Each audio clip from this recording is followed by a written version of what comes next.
message was sent this week to Russian partisans inside of Russia that the day is coming soon where they can begin their fight against Vladimir Putin. But before a judgment here, know that this is an ideological minefield. On May 16th, Denis Nikitin, the leader of the Russian Volunteer Corps, posted a video to Telegram as sort of a heads up to his supporters that the day is coming. Here's the full video, just 1 minute in length, translated by G-War Warren on Twitter. Друзья, меня зовут Денис, я командир русского добровольческого корпуса. За минувший год на территории Российской Федерации сформировалось полноценное вооруженное подполье, которое ждет нашей команды для того, чтобы начать вооруженную борьбу против путинского режима и его кровавых палачей. Этот день настанет совсем скоро. Наши парни готовы им. Следите за новостями, а пока передаем слово бойцам РДК в российской глубинке. Наши соратники, которые действуют на территории Украины, уже показали вам, на что мы способны. Мы те, кто готовы действовать на территории Российской Федерации. Скоро все те мрази, которые десятками лет разворовывали нашу страну, будут в ответе за то, что они делали. Мы придем за вами. И огромное спасибо вам за то, что вы снабдили нас оружием. Благодаря, конечно же, ваше бесполезное слово. Скоро вас ждет то, чего не было на территории России еще никогда. И маленький подвиг приморских партизан, которых вы никак не могли усмирить, покажется вам легкой разминкой. Ибо нас уже десятки тысяч, и мы готовы отдать все ради свободного будущего России. All right, so a little background on this group, and a lot of this information is coming from Militant Wire, so be sure to check those guys out. The founder of the Russian Volunteer Corps, Denis Nikitin, was born in Moscow, lived most of his life in Germany, and has been known to travel all across Europe, connecting with far-right extremists. In 2017, he moved to Ukraine and developed ties with the Azov Regiment. Then in 2019, he was banned from entering the European Union for a period of 10 years due to his extremist ideologies. Nikitin eventually stood up the Russian Volunteer Corps in the fall of 2002 after the Russian full-scale invasion of Ukraine. Now, Nikitin, on a few occasions, has said that they are connected or a part of the Ukrainian military, a claim that Ukraine has never confirmed. But either way, they're fighting Russians in Ukraine and sometimes in Russia. But it's not that simple. The Russian Volunteer Corps isn't exactly fighting for Ukraine. They're fighting against Putin. Now, looking at the group's Telegram channel, they have posted a manifesto of sorts. In a long thread, they lay out that they're fighting for the survival of the Russian people with the aim of creating a Russian ethno-state. And look, I'm not an expert when it comes to all of that, but just looking through their site, there are quite a few things that hint at what is generally considered pretty extremist ideology. Posted to their website, they say, quote, "A full-fledged representation of Russians is only possible after they are recognized as an ethnic nation," adding that this requires the adoption of a conceptually new paradigm. Not assimilationist, not multinational, but ethnic, truly national. As it relates to Ukraine and the war being fought there, they say, quote, "The age of colonization has passed. The age of reverse colonization has come.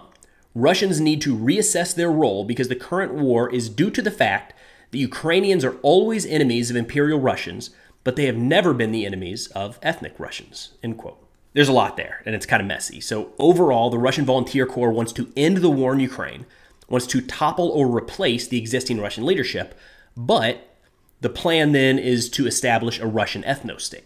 Now, as you saw in the video, the RVC claims there are tens of thousands of them.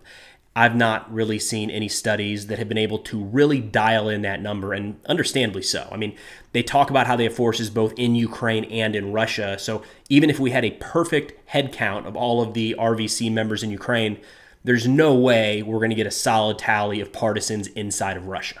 Then comes the question of their capabilities. What type of operations could they actually carry out? For starters, the Russian Volunteer Corps has been responsible for at least 2 cross-border incursions into the Bryansk area of Russia. The first was on March 2nd, where supposedly 2 civilians were killed before the RVC moved back into Ukraine. The second came on April 6th, which appears to have been a little less dramatic, with no significant fighting and no casualties.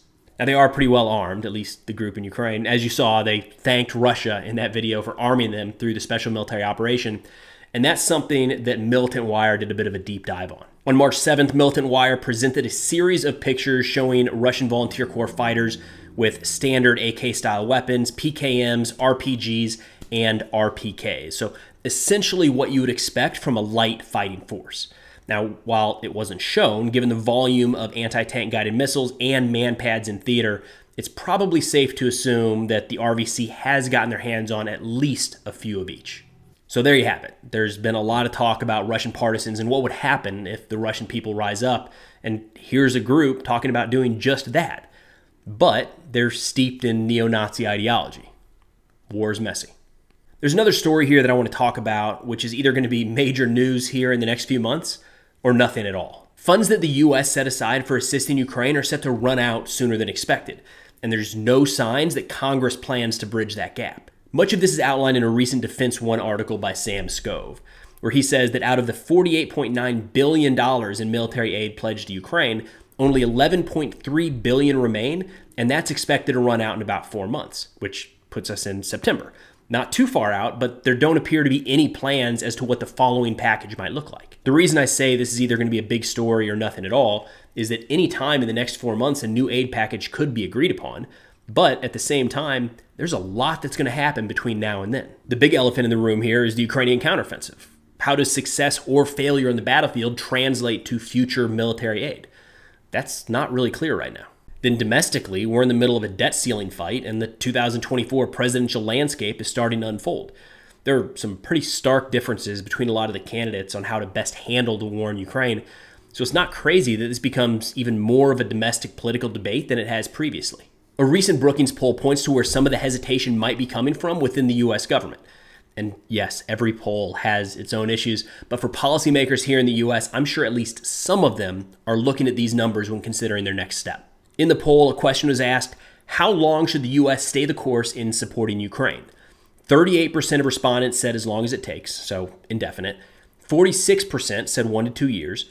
11% said 2 to 5 years, and 1% said 5 to 10 years. There's also a significant difference here between Republican and Democrat responses. Another question I thought was telling was, how much of a cost are you prepared to see the U.S. pay in helping Ukraine? And they measured this trend from those same questions being asked in October 2022 versus April 2023. Of all respondents, 60% were willing to pay higher energy prices to support Ukraine, but in April that fell to 51%. 57% initially said that increased inflation was worth it, but that was down to 46% in April. And loss of lives of U.S. troops, which was already pretty low, fell from 38% to 27%. And again, in the second question, you can see a significant difference between Republican and Democrat support. So first thought here is that this is going to be a pretty hot political topic. I mean, it already is, but with elections nearing, both sides are going to be hyper-focused on what any sort of subsequent aid package could look like. Second, and this is a personal opinion, it might be controversial, I don't think the case has been made to the U.S. public as to why supporting Ukraine is in our national interest. Luke Coffey of the Hudson Institute has made a similar claim, arguing that the go-to is that we're supporting Ukraine to defend the rule-based international order. That sounds good, and I'll bet if you ask a random stranger on the street if they support the rule-based international order, they'd probably say yes. But what if you asked them, and take this to the extreme, to send their children to fight and die for that? You'd expect more questions about what exactly that term means. How does it apply to me? How does Ukraine tie into that? Or what happens if we don't? Most of you watching this channel have probably been following the war in some level of detail and could put together a solid argument as to why or why not we should be supporting Ukraine. But you're not the majority of the electorate. What I mean by that is most US citizens aren't watching videos every day to get the latest updates from the front. You are. My gut feeling is that we're not going to cut and run in Ukraine, that there will be additional aid packages to include a stopgap before the end of the year if needed. But the trend in these polls suggests we might be making promises, like we're going to be with Ukraine as long as it takes, that we might not be able to keep.